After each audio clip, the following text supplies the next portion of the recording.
Good morning, Bridgewood. How are you? Good? What a great weekend to be worshiping together. I'm Kurt Demoff. I'm the lead pastor here at Bridgewood. On behalf of our entire team, welcome. And can we do this, Bridgewood? Can we welcome those that might be here today for the very first time? Come on, give them a hand, would you? So good to have you.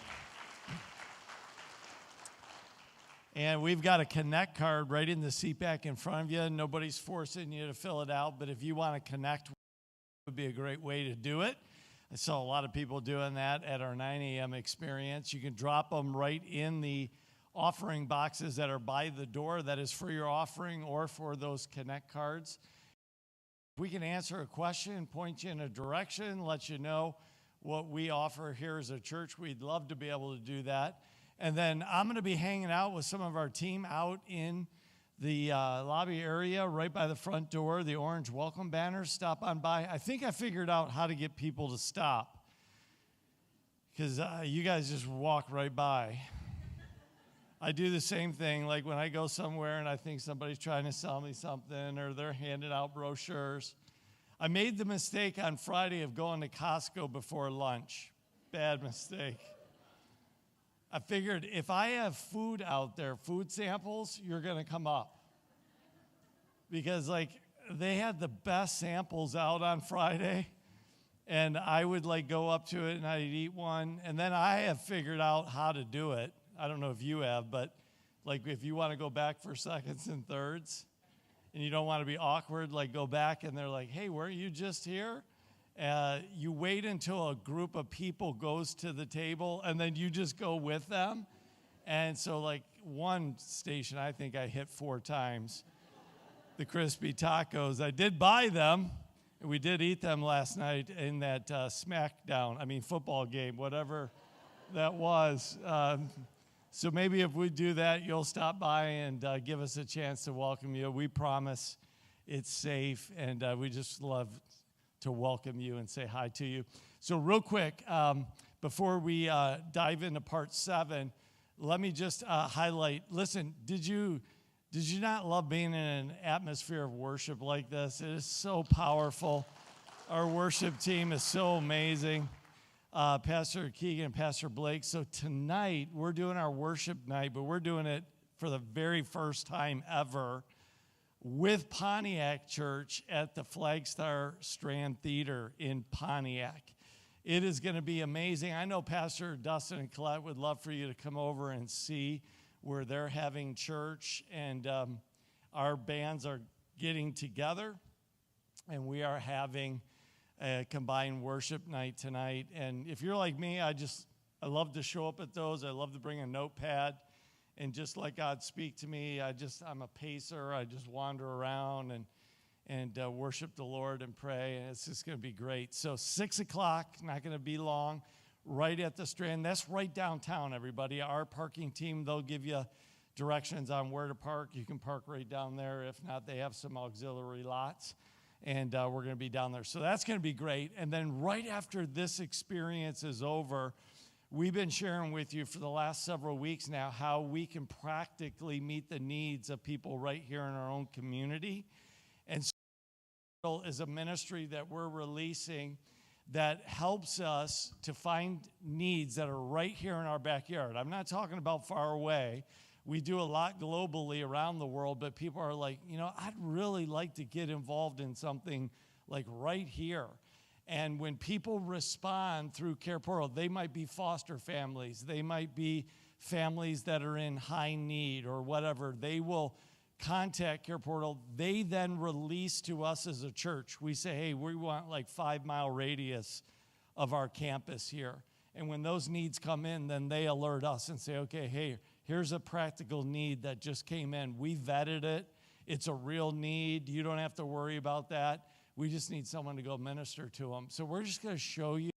You can be involved. So right afterwards, they just got some food. You can eat real quick. Here's some of the details and how you can be involved. So stick around, would you?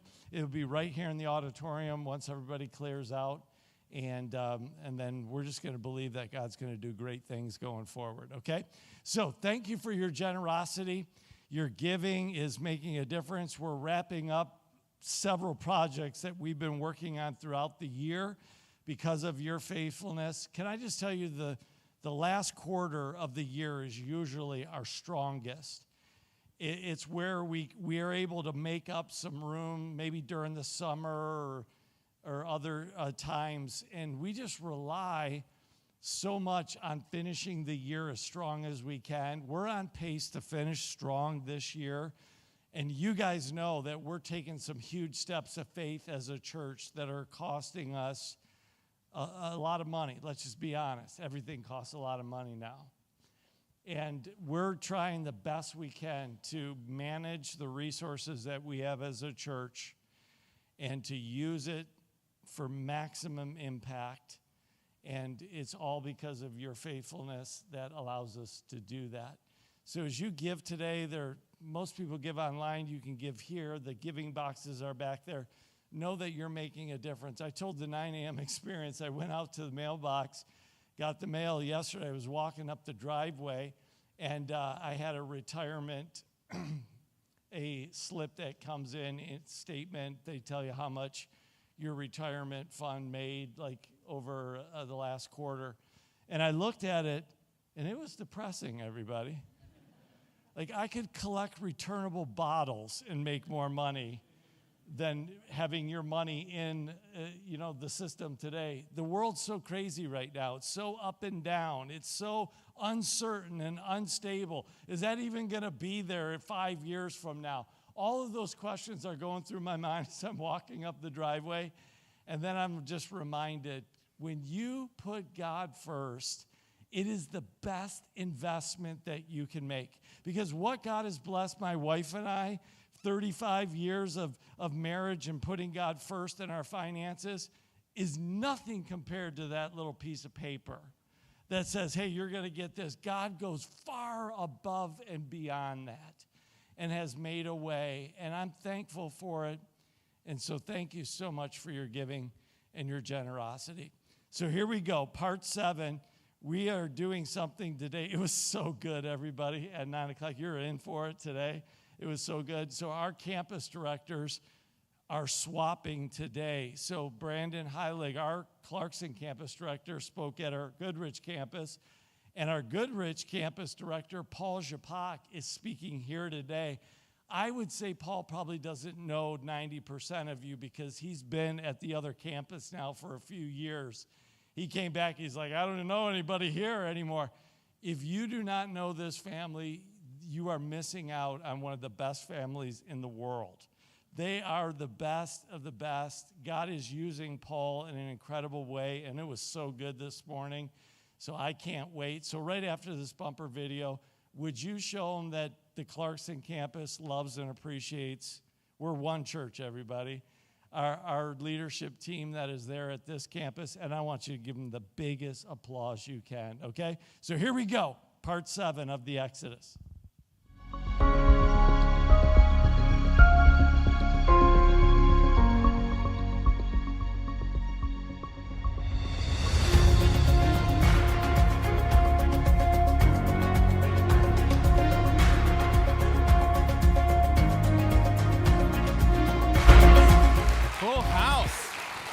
Full house. Man, I am, well, thank you. I am excited to be here, and it's been a long time. And he had just mentioned, but it's been almost 4 years. And so I'm like introducing myself to people, like, welcome to Bridgewood. You're like, who are you, man? I've been here 3 years. I don't know. Like, this is my church. You're new, excited to be here. I do the campus pastoral. He meant campus director role in Goodrich. And so the same role as Brandon. You might know Brandon. I'm sure you've seen him around. I guess to be candid with you, I feel like Brandon intimidates me a little bit. I feel like he does such a good job done over here, and I'm like, I got to try to keep up with him, and he's just an amazing guy, and I appreciate Brandon in my life, and I meet with him periodically, and he sets the bar high, and that's something that I appreciate about him, and he would never say that about himself. He's a great guy. Love Brandon, and so it's a pleasure to serve in the same role as what he does here, and to just be involved on the level that we are. And my family has been, a picture of my family. I got 4 kids. So that's, if you have children, you know that they drive you crazy, but like in a loving way. Like you love it, like they drive you crazy in a way that you love. That is my claim. We went to a Tigers game this year. It was their first time, and we got these hats. I feel like I have to preface this because somebody was like, "Man, would you spend $1 million on hats?" Like, no, we got those at Sam's Club for $5 each, and making it happen, right? So we showed up with our own hats, and they had a really good time. And it was, this year I turned 40, and I know you guys are like, "No way, this guy's 40." Thanks for thinking that. But I remember when the 4 kids, Adeline's 12, she's our oldest. She goes 12, 10. Jonah's turning 9 on Friday, 9 and 7. And I remember it was about 12 years ago. Adeline was a baby. I had a lot of transition going on in my life at the time. So I was like changing work, and we were kind of looking for a church to get plugged in at as a family. We live in the Clarkston area. We've since moved up to Goodrich. But we lived in this area, and we were looking at different churches, and it was about 12 years ago, we walked through those doors for the first time, our very first time coming here. And I remember it specifically because we were going to other churches, but this one I did something different at, and my wife, reminds me that we had come in, very first time, she had just gone to use the restroom, and I took our baby to get checked into the nurture center. I don't know, that's what you're supposed to do, right? You're supposed to bring... that's the baby spot. And Dareth Kirk was there. I don't know if she's here today or what have you, but she seemed nice enough, that I could give her our baby. And so when my wife came back out, she gave me one of those looks, kind of like she didn't say it. Guys, if you marry for a couple years, you get, it's, where's our baby? Like, we don't know these people. We don't know, And I was like, I don't know. Dareth seemed nice. I don't know. So. Just to let you guys know, Adeline is fine. She made she made it. She's here with us, and we've come ever since. And I think the reason why we've come back, we've been to, we went through a bunch of different churches and things. But I think the reason why we came back, and I know the reason why we came back, is because we got this sense of like God was doing something here, right? And it's still that way. And I know that. It's easy when you live close by to kind of come, but I know there's people that drive like 45 minutes, maybe even longer, to come and be a part of Bridgewood. And it's not just being a part of Bridgewood. It's about being a part of what God is doing. And as I come back to Clarkston, this was my spot over here. We're in the 3rd row, okay? Someone took our spots. We're over here. Those are our spots. So if we ever come back, we're supposed to have those spots back. You sit in the same spot. That was our spots.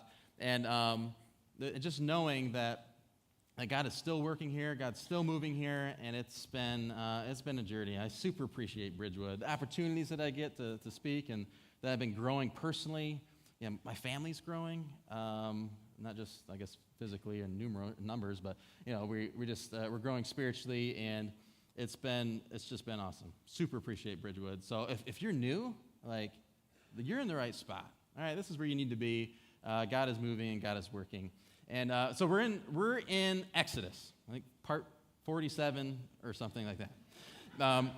But Exodus there's so much to it. There's so much to it, and we literally could just be in Exodus for the whole year. But there's so much to it. There's so much depth, and there's so much growth that you see that happens through the Israelites' journey, and it really does reflect a lot with our own journeys.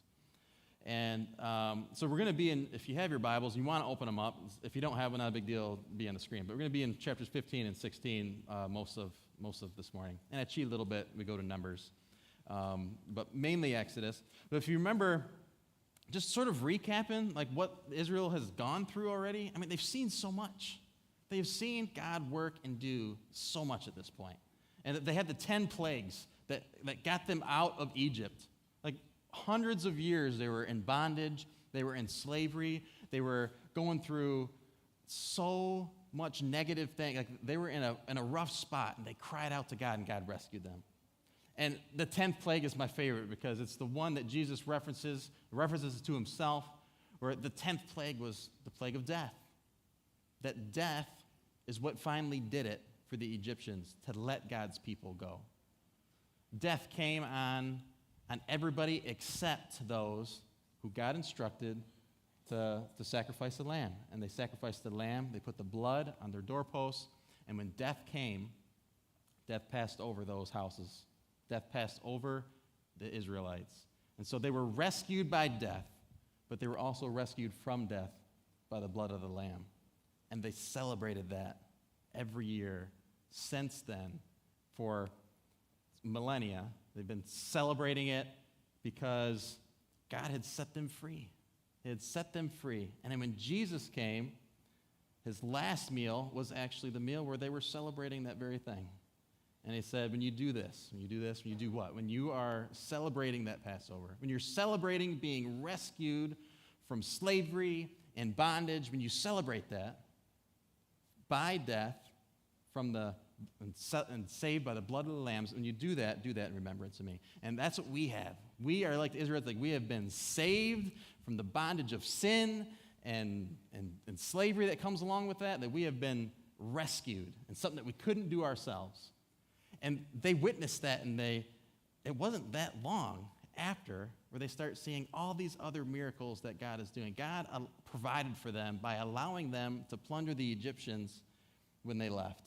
So they didn't leave empty-handed. They didn't go off of this new life and not have anything. They had been provided for. God provided for them by allowing them to plunder the Egyptians. And then they would see God's protection by having the cloud around them and showing them the direction to go. And by night they had the fire. That God was miraculously showing them and giving them direction on towards the life that God wanted them to live. And then last week was the Red Sea.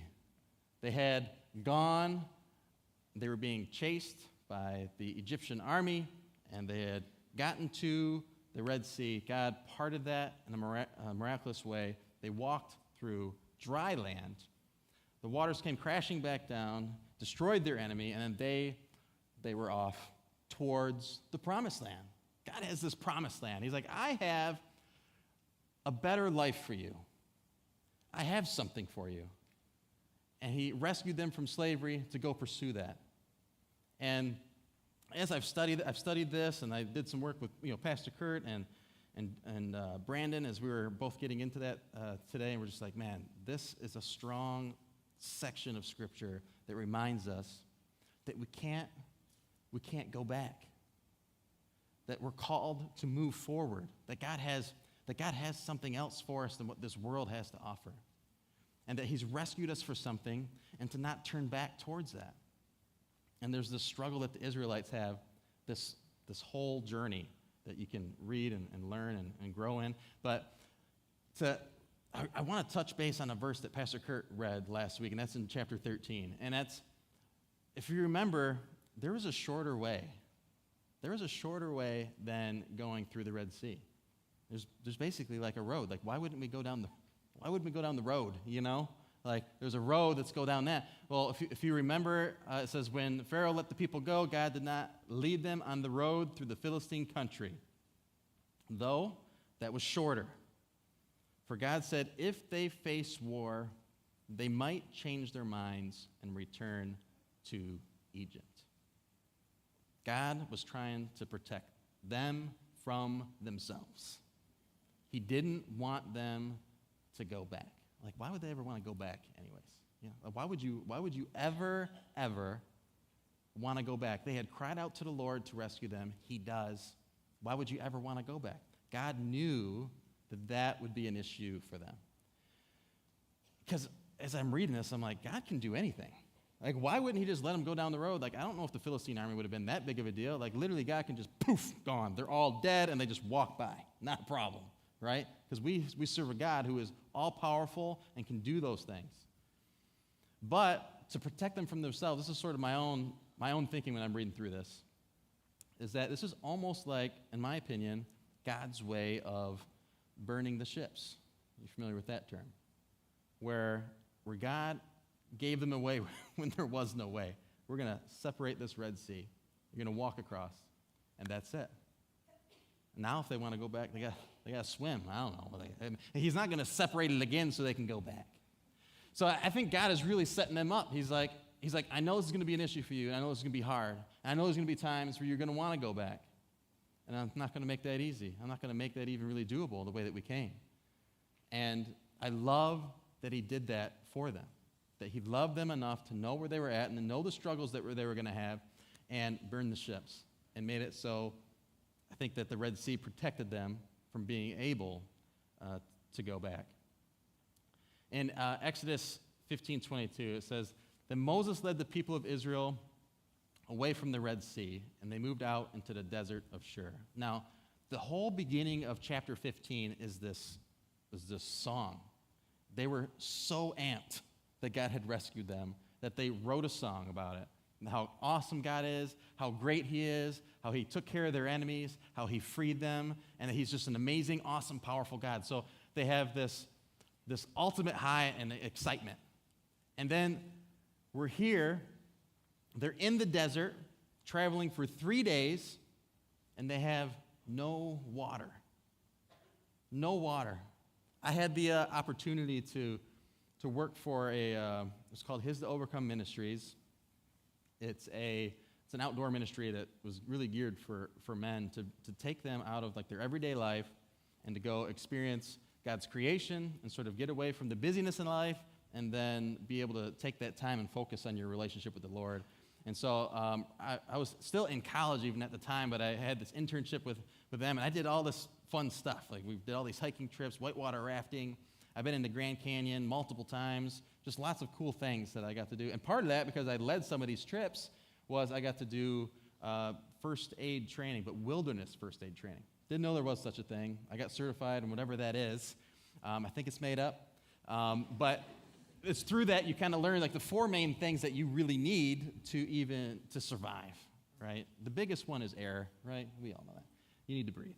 So the 4 fours is basically you need about 4, you can't go longer than 4 minutes without air. And that's a problem, right?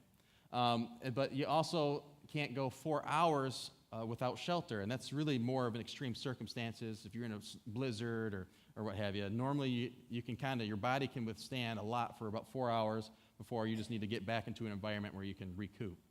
And then 4 days without water. So they were flirting with really death at this point. And then 4 weeks without food is the other 4. But and those are just general rules that I've sort of learned. But the Israelites are at this point, and they have no water, and the desert is just crazy to not be without water. I had the opportunity to, together with 2 other guys, and we hiked across the Grand Canyon in a single day, mainly due to poor planning. It turns out to camp in the canyon is like a 3-year waiting period for a permit. And so we're like, well, let's just go anyways. We'll just not camp, we'll just hike across. 22 miles in the desert, and it was a hard time to accomplish that. Turns out it's really hot, and it was in July, and it's mainly like, you don't think about it. You think if you go down into a canyon, it should be cooler down there. Turns out the canyon's so big that you start at the top of a mountain, and elevation takes a part in this, but you go down into the canyon, and it's hotter. It's hotter down there. And I remember us carrying 9 liters of water and then refilling. There's actually stations down, there's a camp like right in the center by the Colorado River, and we would refill, and we had electrolytes, we had all this preparation that we did. But I cannot imagine that they could go 3 whole days without any water. It was a need of theirs. And they cried out to God. It says here in verse 23, it says, when they came to the oasis of Marah, the water was too bitter to drink. So they called that place Marah. And then the people complained and turned against Moses. What are we going to drink?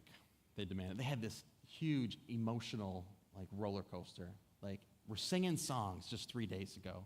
Now we're basically dead, and we're upset about it, understandably so. We need to survive this. And then we found it. We found water. Awesome. We got water. Can't drink it. That's a major bummer. We're not going to make it now. We're dead. We're dying. We can't even drink this water. So, it's easy to look at the Israelites and be like, you guys just need to trust the Lord. I'm like, this is crazy. But I understand. I feel like that is a tough spot to be in. And they complained. They turned against Moses. And verse 25 says, so Moses cried out to the Lord for help. And the Lord showed him a piece of wood. Moses threw it into the water, and this made the water good to drink. That's weird, you know? But I studied this, and the further I got into it, I underlined the word "showed" there because there's something about this word that really stood out to me, and it's because it's like 220 some odd times that it's in the Old Testament, but it's not usually translated as "showed." 3/4 of the time it's translated as "teach" or "instruct," and when it's conjugated as a noun, it's Torah, right? So it's what we use for the how we describe the first 5 books of the Bible. It's the Torah, it's the law, it's the instruction, and the further I really got into these verses, it's like these guys are reaching a really, really hard time. They're having a hard time on this journey, and God is supposed to be with them. Like, God, you rescued us. You rescued us from this awful life that we had, and you heard our cries. We were crying out to you, and you rescued us. And so you would, at least I would assume, that God would be with us, and I would think make it easier, that it wouldn't be this hard. And I think that's an assumption that we have in our everyday lives now. It's like, if I'm following what God has for me, and I'm seeking out His will for my life, and I'm chasing after Him, shouldn't it be easy? Shouldn't it be easy? And it's not. And I think based on this, it's like God is telling them, like, it's hard, but I have something to teach you.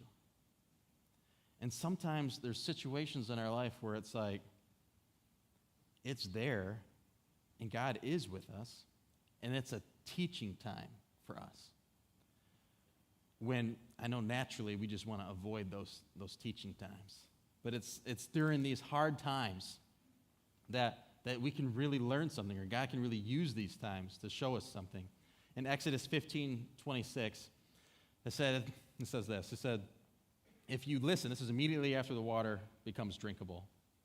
It says, if you listen carefully to the Lord your God and do what is right in His eyes, if you pay attention to His commands and keep all His decrees, I will not bring on you any disease I brought on the Egyptians. I am the Lord who heals. This is the Lord. God can make the undrinkable drinkable, and He can make the bitter sweet. And it's easy to say that when you're not in an undrinkable moment. But if you're in an undrinkable moment today, know that God hasn't left you. And also, based on these verses, I feel like God isn't necessarily the one that's made it difficult for you. And I know that we can go to Him and say, Lord, like, why would you allow this? And we can get upset with Him allowing things. But the Lord doesn't bring the disease. He's like, I am the healer. And He says, I want you to listen, and I want you to do. And this is the Lord telling His people, like, I have something to teach you. And I think what He's teaching them is that He is trustworthy. The Lord is teaching the Israelites, I am trustworthy. And I know this is a difficult spot that you're in, and I know this is hard. But I can make the undrinkable drinkable.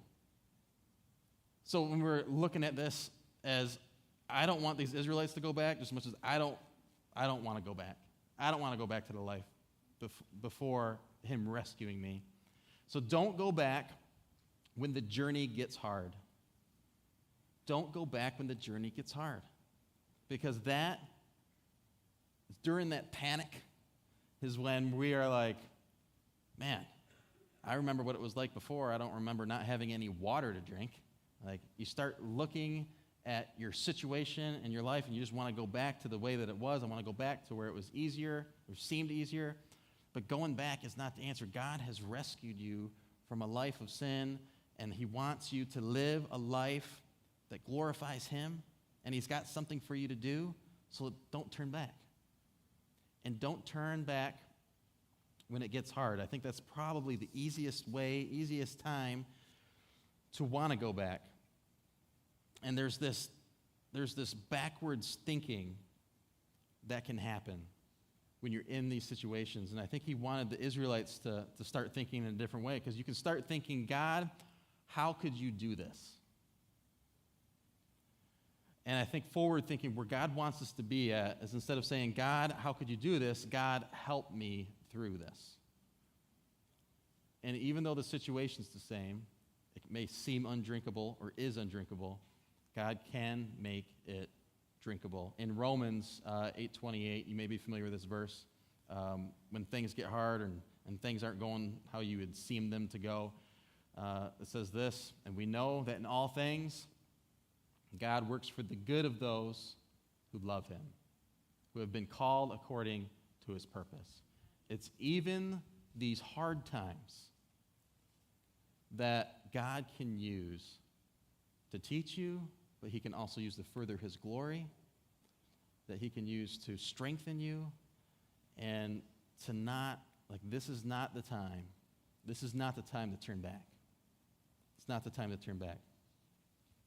There is, as they continue on, you would think that God provides for them at this time. God makes the water drinkable, and it's that roller coaster again. I feel like, all right, boom, boom, boom. Now we're at the high again. God did it. He provided for us. So you think this time it's got to be easier now. It's got to be easier. But we look into it, and it's not even a month later. They start struggling again, and I believe that's probably when they started running out of food. It says, then the whole community of Israel set out from Elim and journeyed into the wilderness of Sin. Between Elim and Mount Sinai, they arrived there on the 15th day of the second month, 1 month after leaving the land of Egypt. There, too, the whole community of Israel complained about Moses and Aaron. Wasn't even a month in where they started to complain again. They started to complain because they don't see how they are going to survive this. This is probably easily one of the most difficult things that they had ever, I don't want to say that they've ever experienced, because they came from slavery, but they started having these backward thoughts again. In Exodus 16:3, it says, if only the Lord had killed us back in Egypt, they moaned. There we sat around pots filled with meat, ate all the bread we wanted, but now you have brought us into this wilderness to starve us all to death. So, you saw the 4 kids. Maybe you don't have kids. Let me try to help explain what dinner time is like. Okay. That's a tough time for us every day. Every day. How do we get through this every day? Maybe your kids are older and you forgot. Let me help you try to remember what this is like. So, I'm not even kidding you. Every single day, the term, what is it, comes up, right? And I've sort of have, PTSD with this. As I'm reading through this, the Lord provides for them manna. And the literal translation for that is, what is it? And my kids say that every single day. How ungrateful are you? And they have this incredible ability to look at something and be like, I don't like that. But here's the thing. I've known them their whole life. And you have not ever had that. And we do, my wife mainly, makes really good meals, nutritious for them, what they need. This is what you need. And I'm not about here, I'm tired of the negotiation, all right? I start taking that off because for some reason along the way, they just thought, if I don't like it, I don't have to eat it. Well, you got to take that off the table, all right? I'm not teaching this parenting class here, but I could probably give you some pointers. You just got to let them know. I don't care if it's the nastiest thing you've ever ate in your life. That's not, so what? I don't care if you like it or not. This is what we're eating because it's what you need. It's what's good for you.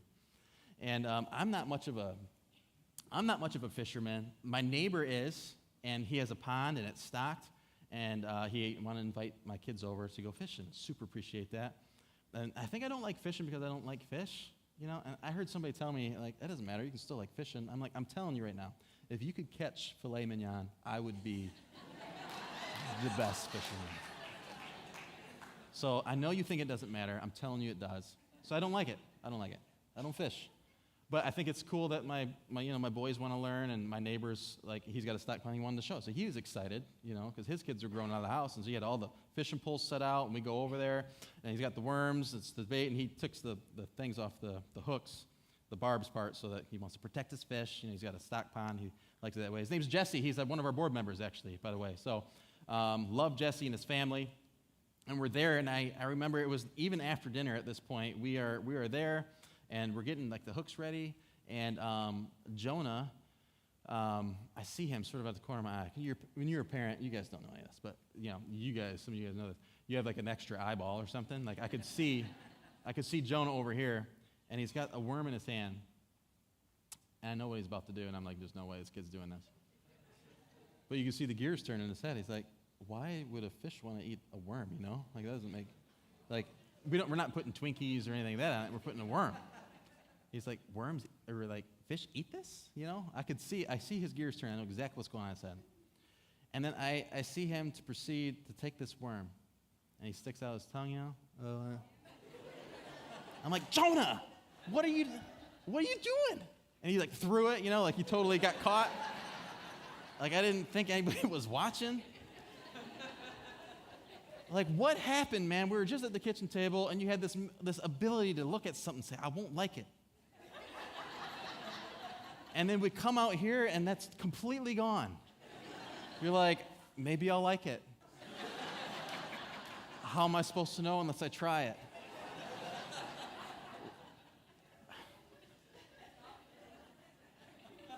I know you won't like it. Like, when are you going to start trusting me, kiddo? You know what I mean? Like, we had something great for you on the kitchen table, and then it's getting into that. It's like, I know what's good for you. I know what you need. And, like, here we are, right? God does that for us, and we're off tasting worms,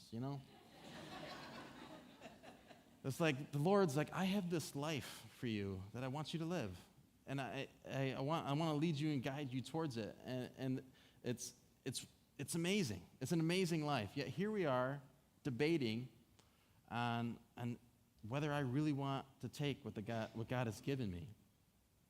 And this is what's going on with Israel right here in chapter 16, verse 4. It says, Then the Lord said to Moses, Look, I'm going to rain down food from heaven for you. Each day the people are to go out and pick up as much food as they need for that day. And this was a struggle for them. And if you're struggling with food, and when food comes, I can see why you'd want to gather more than just one day's worth. But Moses is told here later in verse 19 through 20, it says, Then Moses said to them, No one is to keep any of it until the morning. However, some of them paid no attention to Moses. They kept part of it until the morning, but it was full of maggots and began to smell. And so Moses was angry with them. The Lord had provided for them.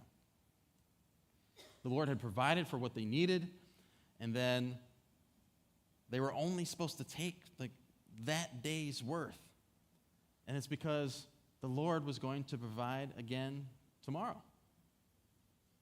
So why would you need to hold on to more than you need today if God's going to provide for you again tomorrow? But there's a hard part in that when you're in it. When you're in it, you're like, well, I don't really know. I don't really know, So you have a natural earthly tendency to just like want to take care of tomorrow today. And the Lord is like, I got tomorrow. I got tomorrow for you. I will be there tomorrow as much as I am there today. And so when we're called not to go back. We're called not to go back, especially when the journey requires faith. Don't go back when the journey requires faith. Because that's the life that God wants you to live. It's this life that requires faith. somehow we get into this wilderness area in our lives where God has rescued us from sin and bondage, and then God has somewhere where he wants us to be, but connecting the two is this trust and this faith that he's asked us to have. That you are never going to get to the place I want you to be until you have faith in me. Because what good is the promised land that he's promised them if God's not there? The most important part of this faith journey, the most important part of the promised land is that I will be with you. And that you have to have faith in me. You have to trust me. There's this cultural thing that he's really trying to get into them on this journey, and that is to be dependent on God versus dependent on anything else. And if you've ever been at a spot in your life where like you were really, really being dependent on God, then you can know how tough that can be. We like to be dependent on ourselves. But it doesn't make any sense. Like if we've been called to live for the Lord, to give him our lives and to live for him, like how are we trying to do that without trusting him in the process, without having faith in him? There's this empty Christianity that is trying to live a Christian life without relying on the Lord. Because we don't like being in this spot that is relying on the Lord. But that is how we grow that relationship with him. It's through the tough times. It's through the times where you are required to have faith. There's this interesting group of people that I don't really hear a lot of people talk about when it comes to the Israelites. But it turns out when they left Egypt that they weren't the only ones. You know, it wasn't just the Israelites. So I think there were some smart people who were like, they're getting out of here. I'm going to go with them. And there was a name for them because they weren't Israelites. They weren't followers of the Lord. They were just there to get out of the mess they were in. And they were called the rabble. It says in Numbers 11, it says, "Then the foreign rabble who were traveling with the Israelites began to crave the good things of Egypt. And the people of Israel also began to complain. 'Oh, for some meat,' they exclaimed.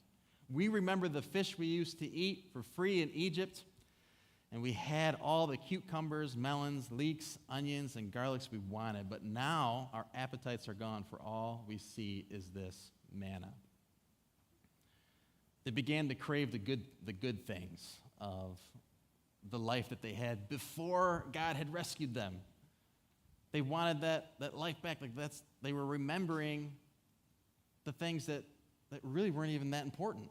They were considering going back because of food, when God had been providing for them for a long time, all throughout their experience in the wilderness. 40 years, God provided manna for them.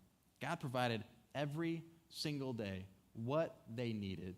Yet there came a point where they just started to not crave what God had for them, but to crave what their past life had for them.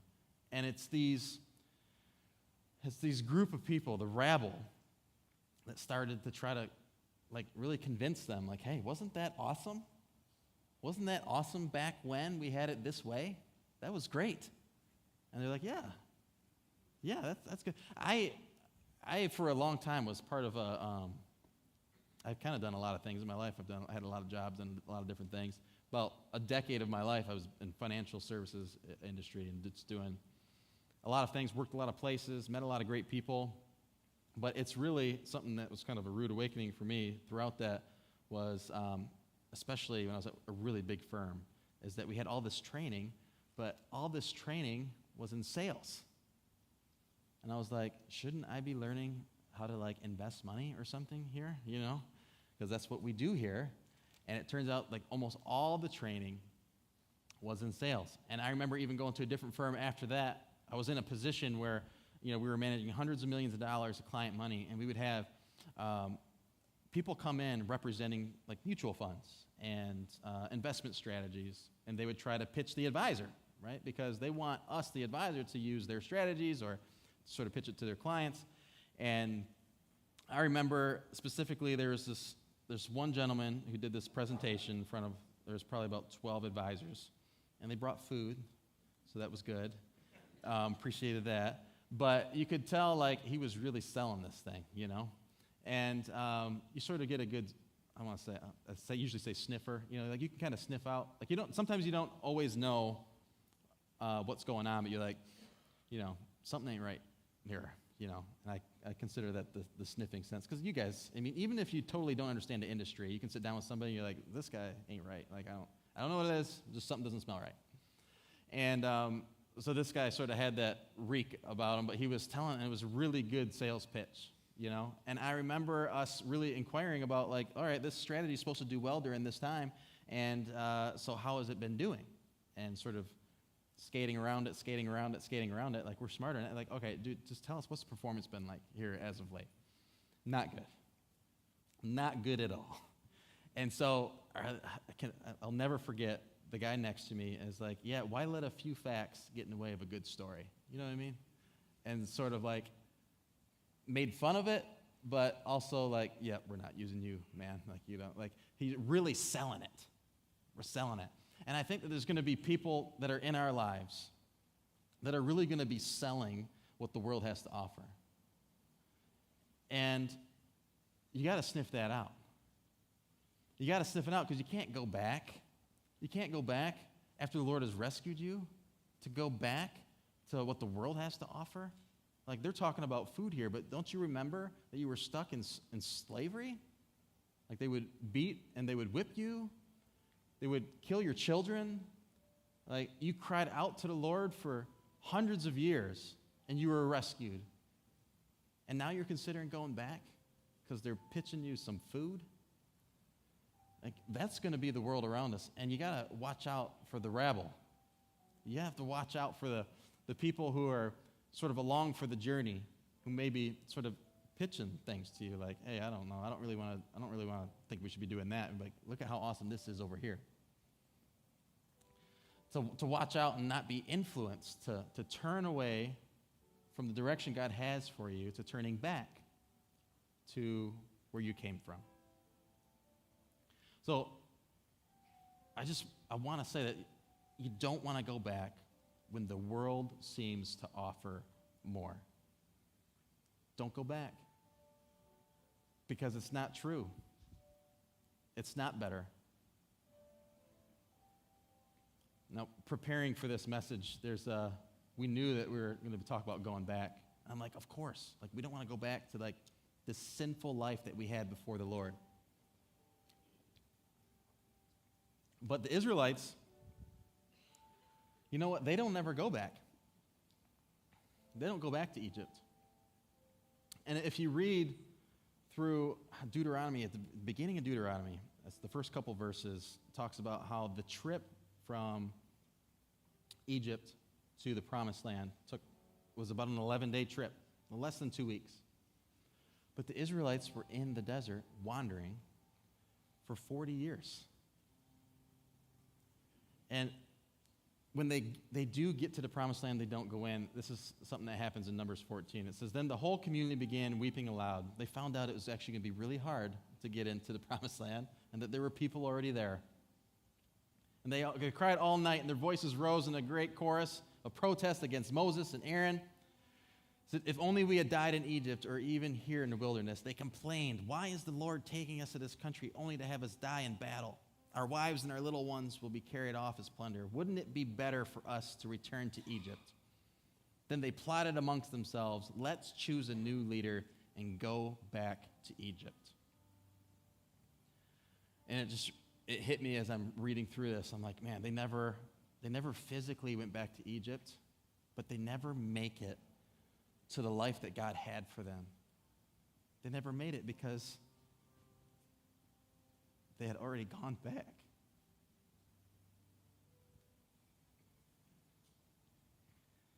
They had already gone back.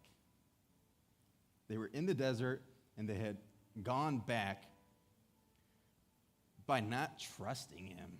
By not trusting him, they tried to go the direction, to go towards the way, but they didn't want to trust in the Lord. They wanted it the way they wanted it. And you can't live the life God's called you to live without trusting him. You know, I tease about my kids a lot, but trying to teach them how to swim has been super difficult. They are not, they're not swimmers yet. We're getting there. But it's during the process of teaching them to swim, I realized that, my kids never once have I ever seen them. They've never come up to me as much as it would really surprise me, but they've never come up to me and said, I don't trust you. But yet, when we're learning how to teach them how to swim, I've got the whole gamut. I got to watch out for Liam because he is like, whee! And he is about, you got to catch that boy because he's about to drown. He didn't know how to swim. But then we got Isaac. I'm like, Isaac, dude, I got you. I'll hold on to you, all the things. And he'll just look at you like, nope, not doing it. I am not doing it. I'm like, you got to learn how to swim. You can't be like a teenager and not know how to swim. I've got to figure this out, right? I've got to figure it out sometime. But he's never told me. He hasn't trusted me. He never said it out loud, I don't trust you, but I've seen it as a parent. And I don't think that we would ever say that out loud, like, God, I don't trust you. But I think we need to look at our lives and see where we're at and just be like, looking from the outside in, am I saying that though? Have I said that? What's my life look like right now? Would you stand with me as we close?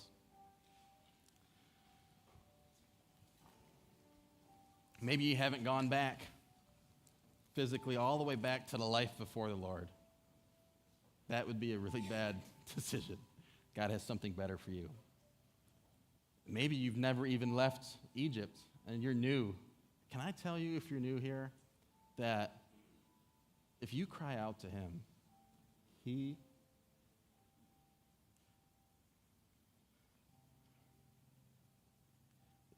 rescue you. He'll rescue you wherever you're at. And he loves you. He loves you so much. And if you've given your life to him and you're going along this path and you just feel like, man, I'm really not quite where I know where God wants me to be. And you're in this wandering part of your life, like, have you already gone back? Like, have you already gone back?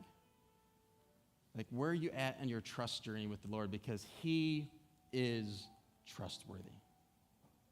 And right now, I think you just altar at your chair. We're not coming up here this morning, but just reflect on your own life. Like, am I like the Israelites? Have I given up my trust for him? Have I organized my life to try to live a Christian life without Jesus? Without trusting in him? Because if so, maybe you've already gone back and haven't even realized it. I don't think the Israelites realized that they had already gone back. But Moses did not go into the promised land, and the Lord tells him in Numbers 20, it's because you didn't trust me. You didn't trust me. Return to the Lord because he is trustworthy. He's trustworthy. I want to pray with you as we go. God, thank you. Thank you for rescuing us. Thank you for providing a way when there is no way. Thank you for looking after us through the undrinkable moments. Thank you for looking out for us and providing for us. God, help us. Help us to trust you. We want to trust you. We want to live the life you've called us to live, God. We want to put you first. We want you to use us to further your kingdom and your glory. God, we want to be used by you. Lord, help us to trust you. Lord, we love you. Lord, I pray that you would be with us as we go about this week, that you would be with those who have turned from you. Help them to turn back. Lord, be with us. Help us to to realize when we've given up that trust in you. Help us to trust in you again. In Jesus' name, all God's people said, amen. Thank you so much for having me.